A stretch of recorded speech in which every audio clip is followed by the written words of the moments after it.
Praise the Lord. ஆண்டவர் நாமத்துக்கே மகிமை உண்டாவதாக.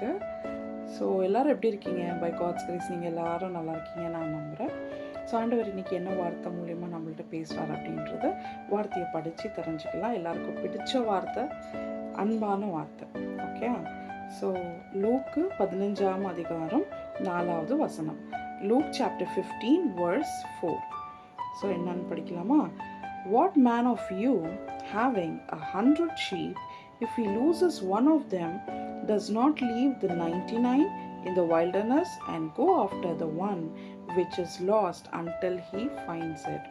எவ்வளோ அருமையான ஒரு வார்த்தையில் ஆண்டவர் என்ன சொல்கிறான்னா, ஒரு மனுஷன்ட்ட 100 ஆடுகள் இருக்குது, 100 ஷீப்புங்க இருக்குது, 100 ஆடுங்க வச்சுட்டு ஒரு ஆடு காணாமல் போயிடுச்சு. ஒரு ஆடு காணாமல் போன உடனே என்ன பண்ணுவாங்க?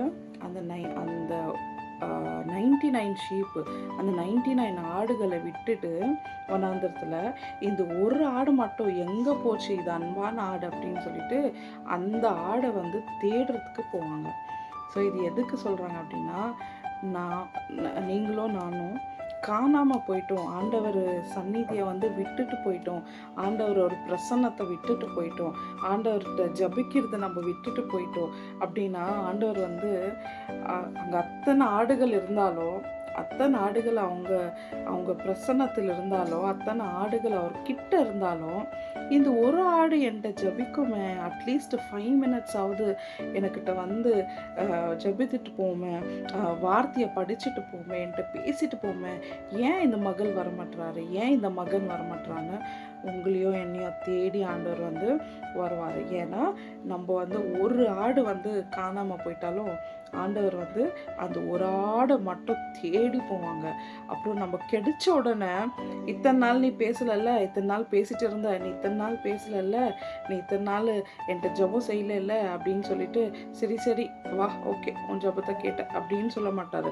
நம்மளை தூக்கி அவருடைய ஷோல்டர் மேலே போட்டு அவ்வளோ சந்தோஷமாங்க, அதுதான் எழுதப்பட்டிருக்கு, நீங்கள் முழுசாக படித்தா அவங்களுக்கு தெரியும். அவ்வளோ சந்தோஷமாக அவங்க இருப்பாங்க, அவ்வளோ சந்தோஷமாக ஆர்ப்பாட்டத்தோடு சுற்றுவாங்க. ஏன்? அந்த ஒரு ஆடு எனக்கு கிடைச்சிச்சு, அந்த அன்பான அந்த ஒரு ஆடுக்கு நான் தேடிட்டு இருந்தேன்.